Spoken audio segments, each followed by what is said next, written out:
అందరికీ నమస్కారం. విజయవాడ వ్లాగ్‌కి స్వాగతం. ఈరోజు నా ప్రయాణం విజయవాడ నగరం గుండా దుర్గమ్మ కొండ నుంచి కృష్ణానది అందాల వరకు. ఇక్కడ కనిపిస్తున్నదే విజయవాడ రైల్వే స్టేషన్. ఇక్కడ నుంచి ప్రతి రాష్ట్రాలకు ట్రైన్ కనెక్టివిటీ అనేది అందుబాటులో ఉంది.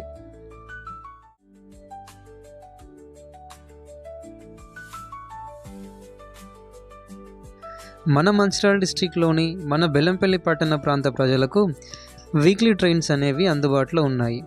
వాటి డేట్స్ ఆధారంగా మనం విజయవాడకు చేరుకోవచ్చు. ఆ ట్రైన్ డీటెయిల్స్ అన్నీ కూడా మీకు ఇక్కడ నేను డిస్ప్లే చేస్తున్నాను. దీన్ని చెక్ చేసుకుంటూ మీ ప్రయాణాన్ని మీరు మొదలు పెట్టవచ్చు.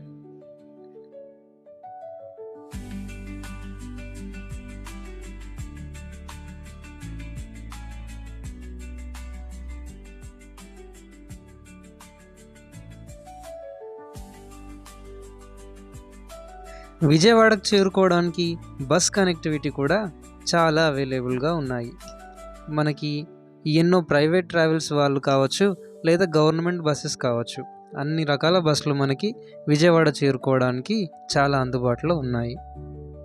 హెవీ లగేజ్తో వచ్చిన వాళ్ళంతా ఇక్కడ బస్ స్టాప్లోని క్లాక్ రూమ్లో మీ యొక్క సామాన్ని అయితే మీరు భద్రంగా పెట్టుకోవచ్చును. తర్వాత మీరు నేరుగా కృష్ణానదికి వెళ్ళి స్నానం చేసి అమ్మ దర్శనం చేసుకోవచ్చు. ఇక్కడ కనిపిస్తున్నదే మనకి కృష్ణానది.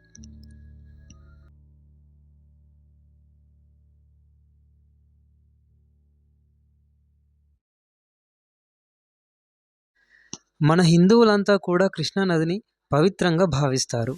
ఈ నదిలో స్నానం చేస్తే సకల పాపాలు తొలగిపోతాయని భక్తులు నమ్ముతారు.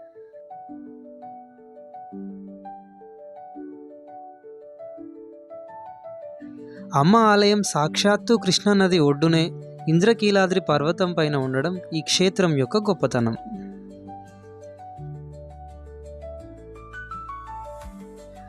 దుర్గా ఘాట్ వద్ద ప్రతి సాయంత్రం నిర్వహించే కృష్ణమ్మ హారతి కార్యక్రమం భక్తులను విశేషంగా ఆకర్షిస్తుంది. ఇది నదికి కృతజ్ఞతగా మరియు భక్తితో అర్పించే ఒక ఆధ్యాత్మిక కార్యక్రమం. పూర్వం కీలుడు అనే ఒక మహర్షి దుర్గాదేవిని ప్రసన్నం చేసుకోవడానికి తీవ్రమైన తపస్సు చేశారు. అమ్మవారు ప్రత్యక్షమై వరం కోరుకొమనగా కీలుడు తన హృదయంలో అమ్మవారు శాశ్వతంగా నివసించాలని కోరాడు. అమ్మవారు అతని భక్తికి మెచ్చి, నీవు కృష్ణానది ఒడ్డున పర్వత రూపంలో ఉండు, మహిషాసుర సంహారం తరువాత నేను నీపై కొలువై ఉంటాను అని వరం ఇచ్చింది. ఆ విధంగా కీలుడు పర్వతంగా మారాడు. దుర్గాదేవి మహిషాసురుని సంహరించిన తర్వాత తన వాగ్దానం ప్రకారం పర్వతంపై వెలిశారు. భక్తులు కొండపై చేరుకోవడానికి ఆలయం వారు ఉచిత బస్సులను ప్రవేశపెట్టారు. ఇవి మనకి రైల్వే స్టేషన్ నుండి మరియు బస్ స్టేషన్ నుండి అందుబాటులో ఉంటాయి. భక్తులు అక్కడి నుంచి ఫ్రీగా కొండకు చేరుకోవచ్చు.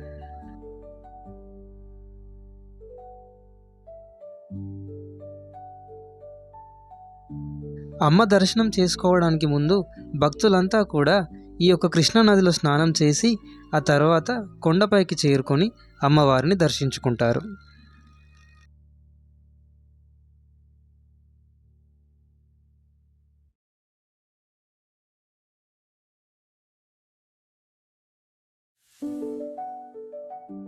ఇంద్రకీలాద్రి కొండపై ప్రధాన దేవత శ్రీ కనకదుర్గమ్మ తల్లి అయినప్పటికీ ఇక్కడ ఆలయం శ్రీ దుర్గా మల్లేశ్వర స్వామివార్ల దేవస్థానంగానే ప్రసిద్ధి చెందింది. కొండ పై భాగంలో అమ్మవారి ప్రధాన ఆలయానికి కుడివైపున శ్రీ మల్లేశ్వర స్వామివారి ఆలయం ఉంటుంది. ఇక్కడ స్వామివారు స్వయంభువుగా లింగ రూపంలో భక్తులకు దర్శనమిస్తారు.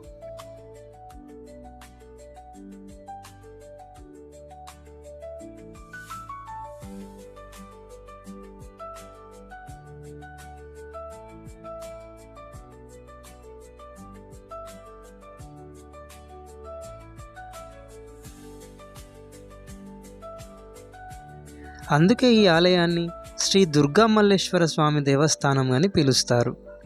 మల్లేశ్వర స్వామికి పూర్వం పార్దేశ్వర స్వామి అనే పేరు కూడా ఉండేదని భక్తులు చెబుతారు. మేమైతే కృష్ణానదిలో స్నానాలు పూర్తి చేసుకొని అమ్మ దర్శనానికైతే బయలుదేరుతున్నాం. చూడండి ఈరోజు ఎంతమంది భక్తులు అధిక సంఖ్యలో ఇక్కడ స్నానాలను ఆచరిస్తున్నారో.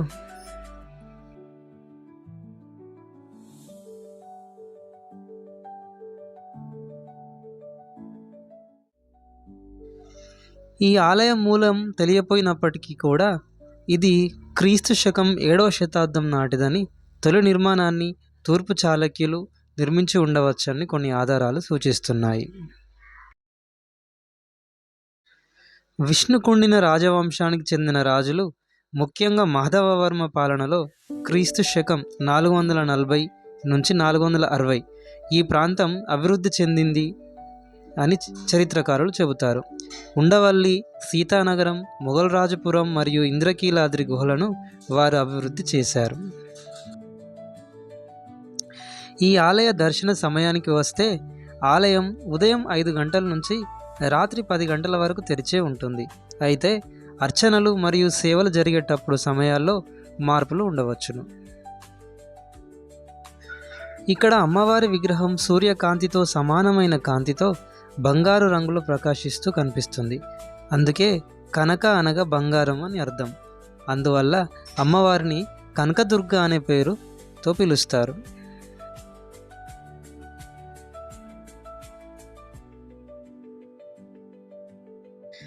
ఇక్కడ అమ్మవారు మహిషాసుర మర్దిని రూపంలో భక్తులకు దర్శనమిస్తారు. ఈ రూపం చెడుపై మంచి సాధించిన విజయాన్ని సూచిస్తుంది. అమ్మవారికి 8 చేతులు ఉంటాయి. ప్రతి చేతిలో శంఖం, చక్రం, త్రిశూలం, ఖడ్గం, బాణం వంటి వివిధ రకాల ఆయుధాలను ధరించి ఉంటుంది. విగ్రహంలో అమ్మవారు సింహంపై నిలబడి తన త్రిశూలంతో మహిషాసురుడి ఛాతిపై పొడుస్తున్న భంగిమలో కనిపిస్తారు. మహిషాసురుడు గేదె రూపంలో ఉంటాడు.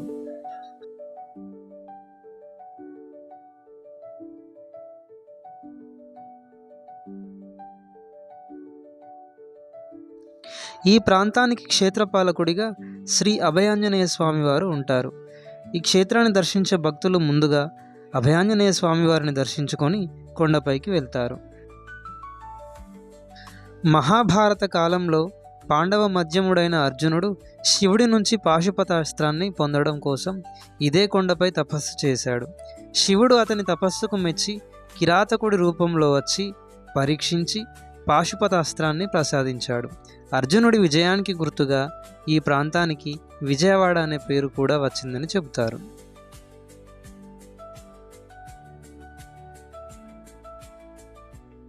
ఈ విజయవాడ నగరానికి తలామానికంగా ఉన్న ప్రకాశం బ్యారేజీ కృష్ణానదిపై నిర్మింపబడిన ఒక ఇంజనీరింగ్ అద్భుతం. ఇది నగరానికి తాగునీరు మరియు వ్యవసాయానికి సాగునీరును అందిస్తుంది.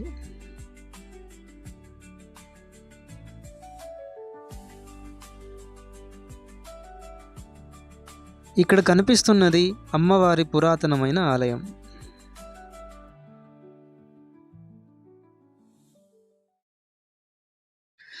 మహిషాసురుడు అనే రాక్షసుడు తన అరాచకాలతో భూలోకాన్ని, మునులను తీవ్రంగా హింసించడం ప్రారంభించాడు. దేవతల ప్రార్థన మేరకు దుర్గాదేవి ఉగ్రరూపం ధరించి మహిషాసురుడితో 9 రోజులు యుద్ధం చేసి విజయదశమి రోజున అతనిని సంహరించింది. విజయవాడలో జరిగే అతిపెద్ద మరియు అతి ముఖ్యమైన పండుగలలో దసరా నవరాత్రులు చాలా ముఖ్యమైనవి. ఇంద్రకీలాద్రిపై కొలువై ఉన్న శ్రీ కనకదుర్గమ్మ దేవాలయంలో ఈ ఉత్సవాలు 9 రోజుల పాటు అత్యంత వైభవంగా జరుగుతాయి.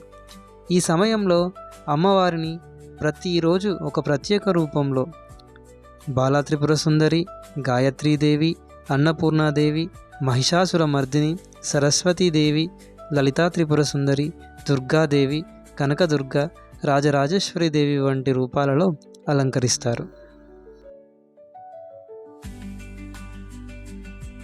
ఈ పర్వదినాలలో లక్షలాది మంది భక్తులు దేశం నలుమూలల నుండి వచ్చి అమ్మవారిని దర్శించుకుంటారు. 10వ రోజు విజయదశమి నాడు కృష్ణానదిలో హనుమంత వాహనంపై తెప్పోత్సవం నిర్వహిస్తారు. ఇది ప్రధానమైన ఘట్టం. ప్రతి 12 సంవత్సరాలకు ఒకసారి కృష్ణానదికి మహాపుష్కరాలు జరుగుతాయి. ఈ సమయంలో విజయవాడలోని కృష్ణానది ఘాట్లు భక్తులతో కిటకిటలాడతాయి. భక్తులు పవిత్ర స్నానాలు ఆచరించి పితృదేవతలకు తర్పణాలు వదులుతారు. చివరిసారిగా పుష్కరాలు జరిగింది 2016వ సంవత్సరంలో. ఇంద్రకీలాద్రిపై ఉన్న మల్లేశ్వర స్వామి ఆలయంలో మరియు ఇతర శివాలయాలలో మహాశివరాత్రి ఉత్సవాలను ఘనంగా జరుపుకుంటారు. భక్తులు రాత్రంతా జాగారం చేసి శివనామస్మరణ చేస్తారు. ఒకానొక కాలంలో ఇంద్రకీలాద్రిపై ఉన్న కనకదుర్గమ్మ ఆలయంలో బలులు ఇచ్చే ఆచారాలు ప్రబలంగా ఉండేవని, అమ్మవారు ఉగ్రరూపంలో ఉండేవారని పురాణాలు చెబుతున్నాయి. ఈ సాంప్రదాయాల కారణంగా అమ్మవారి శక్తిని ఉగ్రంగా మారిందని నమ్ముతారు.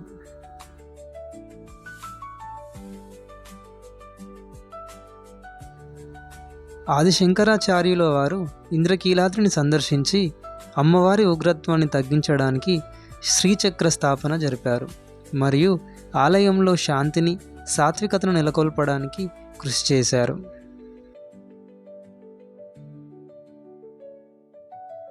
ఈ శ్రీచక్రం ప్రతిష్టాపన తర్వాత అమ్మవారి ఉగ్రరూపం శాంత స్వరూపంగా మారిందని, అప్పటి నుంచి బలులు ఆచారం ఆగిపోయిందని చెబుతారు. ఓకే ఫ్రెండ్స్, ఇది నా విజయవాడ వ్లాగ్ విశేషాలు. కనకదుర్గమ్మ ఆశీస్సులతో ఈ ప్రయాణం పూర్తయింది. ఈ వీడియో మీకు నచ్చినట్లయితే లైక్ చేయండి, కామెంట్ చేయండి మరియు మీ స్నేహితులకు షేర్ చేయండి. మర్చిపోకుండా నా ఛానల్ని సబ్స్క్రైబ్ చేసుకోండి. మరో కొత్త ప్రయాణంతో, కొత్త వ్లాగ్తో మళ్ళీ కలుద్దాం. జై భవానీ, జై దుర్గామాత.